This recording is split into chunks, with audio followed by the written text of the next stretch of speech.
Je poursuis ma causerie sur les rapports entre astronomie et astrologie dans un sens qui est lié au droit constitutionnel.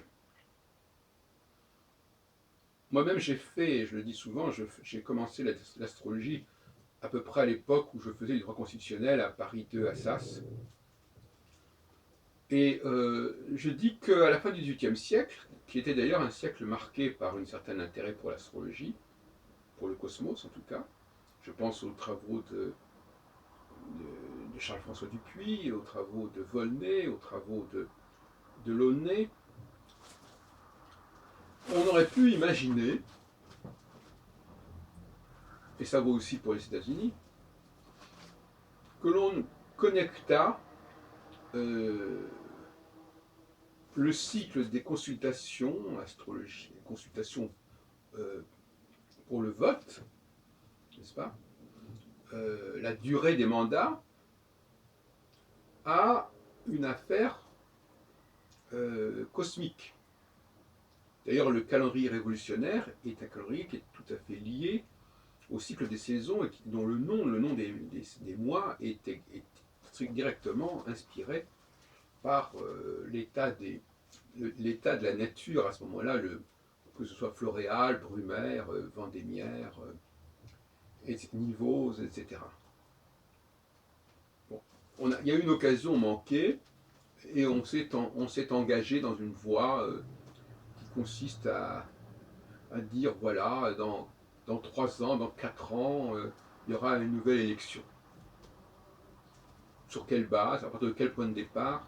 Pour quelqu'un qui travaille pour la pensée traditionnelle, l'idée de mettre en avant des chiffres qui ne sont pas liés à la nature, qui ne sont pas liés au cycle de la nature, qui ne sont pas liés à une conjonction par exemple, pourrait apparaître comme aberrant. Et pourtant, nous vivons depuis plus de 200 ans dans cette optique-là. Et c'est fort regrettable, mais je ne pense pas que ça va durer. Je pense qu'à un moment donné, le droit constitutionnel va devoir se ressourcer aux enjeux et aux considérations d'ordre cosmique et céleste. Mais nos ancêtres, eux, étaient plus intelligents que nous, et d'ailleurs nous sommes marqués par ces cycles. Et en réalité, si le monde fonctionne à peu près bien, c'est parce qu'il y a ces cycles très anciens qui continuent à fonctionner, et ça ne dépend pas uniquement des cycles qui ont été élaborés il y a quelques décennies ou quelques siècles même. Donc voilà comment j'imagine le scénario. Hein. Des politiques, des constitutionnalistes qui veulent organiser l'espace de la cité, le temps de la cité, ont décidé de demander à des astronomes de les aider. De les aider à mettre en place leur projet. Ils ont des projets, ils veulent par exemple un septennat, par exemple. Ils pensent que c'est une bonne chose, même pour des raisons numériques, à la limite, pourquoi pas. Mais ils veulent que cela s'articule sur des données astronomiques. Donc ils chargent les astronomes de cette tâche. Vous voyez, on est très très loin de ce que j'ai dit tout à l'heure, à savoir, dans la précédente vidéo, à savoir que les astrologues sont des gens qui sont là pour commenter les astronomes et qui sont à la solde des astronomes. Non, c'est l'inverse, ce sont les astronomes qui sont à la solde des astrologues, si par astrologue on entend des gens qui veulent fonder la loi, dans ce sens de logos, la loi sur le cosmos, ce qui n'a rien à voir avec l'étude de la recherche des lois du cosmos, qui est l'astronomie. L'astronomie, c'est les lois du cosmos, et l'astrologie, c'est la loi fondée sur le cosmos. Et sur un certain cosmos, bien évidemment. Pas n'importe lequel, pas n'importe comment.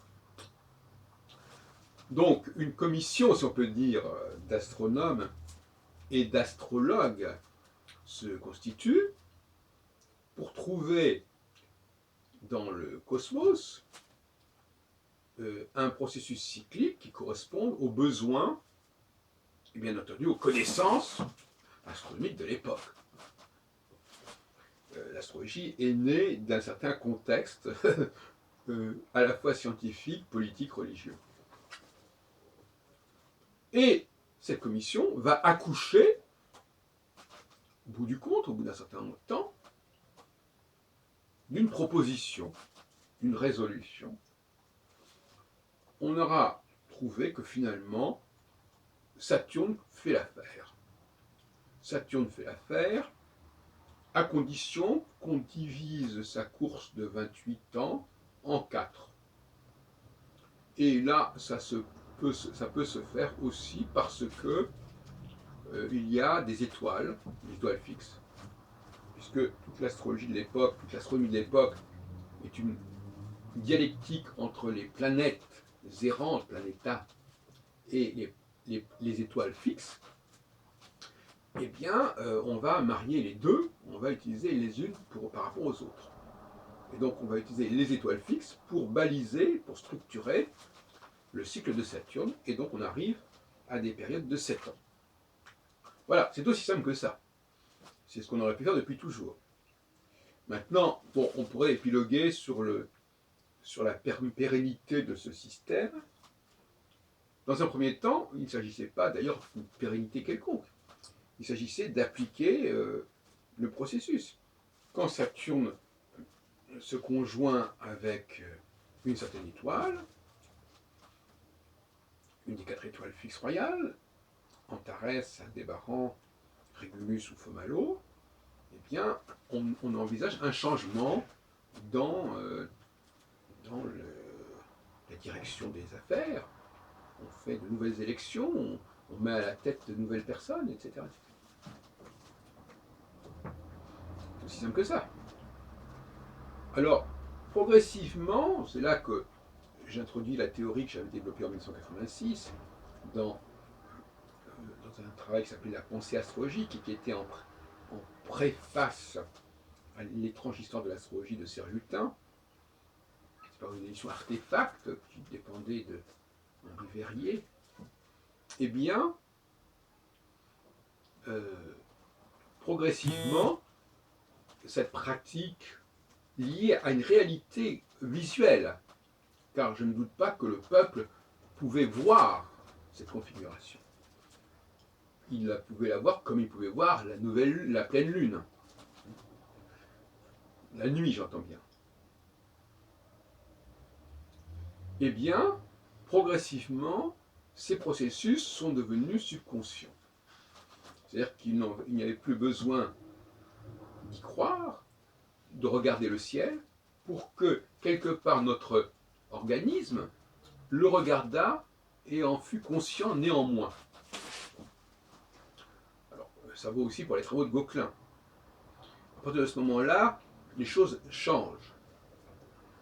Quand il s'agit de subconscient, quand il s'agit d'une forme de conditionnement pavlovien, quelque part, que l'humanité elle-même s'inflige, s'impose, à partir de ce moment-là, on rentre dans une autre logique, dans un autre processus, qui n'est plus lié à la visibilité, et donc qui peut être plus subtil, et qui donc peut fonctionner même quand il n'y a pas visibilité et quand il n'y a même pas conscience. Donc là, il y a un changement de paramètres, mais néanmoins, on est quand même dans le même processus qui se perpétue. Au lieu qu'il faille attendre que Saturne soit réellement conjoint avec telle l'une des 4 étoiles fixes, au niveau pavlovien, on sait que le chien de Pavlov commence à s'exciter quand le signal commence à ressembler au signal clé. Eh bien, c'est la même chose. Il y a un phénomène d'anticipation qui se produit et qui fait que nos réactions par rapport à ce cycle qui commence à la conjonction Saturne-étoile fixe anticipent de pas mal de temps le moment où se produit réellement la conjonction.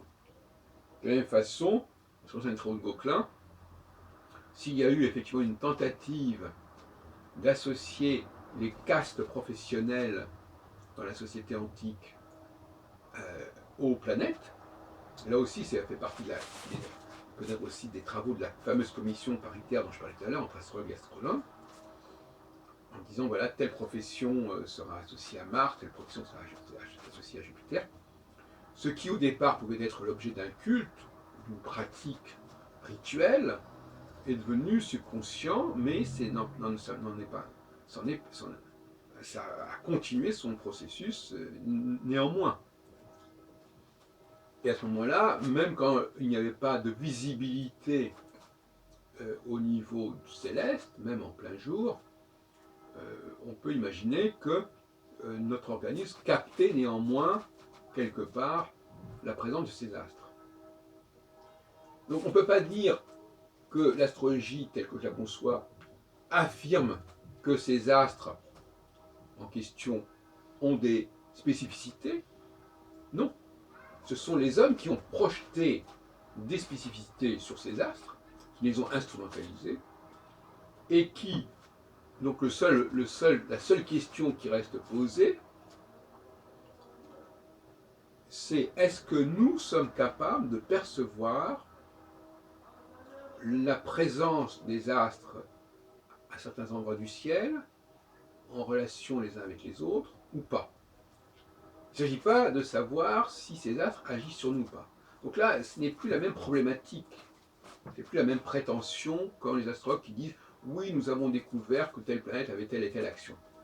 Quelque part, c'est pas faux non plus de dire ça. Puisque nous, aujourd'hui, hommes du XXIe siècle, pour nous, le fait astrologique, c'est un fait qui est à observer, puisque nous ne sommes pas à l'origine de ce fait. J'insiste bien lourdement sur le fait que les conditions dans lesquelles les choses se mettent en place n'ont rien à voir avec la façon dont par la suite les choses vont se pérenniser et par la suite la façon dont on va essayer de décrire ce phénomène.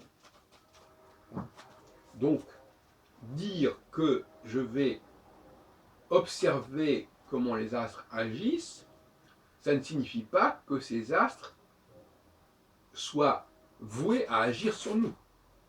Ça veut dire simplement que nous leur avons conféré cette fonction et que cette fonction qui au départ était librement assumée par les hommes, qui leur accordaient des significations particulières, aura fini par se perpétuer sur un plan subconscient ou ce qu'on appelle l'inconscient collectif aussi si on veut. Donc, pour terminer, l'idée fondamentale, c'est que nous n'avons absolument pas en astrologie à utiliser les planètes que nous ne connaissons pas d'Antiquité, et que, deuxièmement, nous n'avons absolument pas à utiliser toutes ces planètes que l'on connaissait dans l'Antiquité. Ces planètes qu'on connaissait dans l'Antiquité étaient disponibles, effectivement, elles étaient là. Elles étaient décrites par les astronomes qui avaient su les distinguer des étoiles fixes. Mais il ne s'agit pas d'éliminer les étoiles fixes, il s'agit d'établir une dialectique entre étoiles fixes et planètes. Et on sait que l'astrologie moderne a éliminé carrément les étoiles fixes de son schéma, ce qui est une erreur majeure. Donc, il y a eu un processus, mais je répète encore une fois, ce sont les astronomes qui ont été consultés pour élaborer des outils qui pourraient servir au projet astrologique. Et ce n'est pas l'astrologie qui a vocation à commenter la diversité astronomique. Pour une raison très simple d'ailleurs, c'est que cette diversité astronomique est considérablement complexe et qu'elle dépasse et elle déborde très largement les besoins de l'astrologie.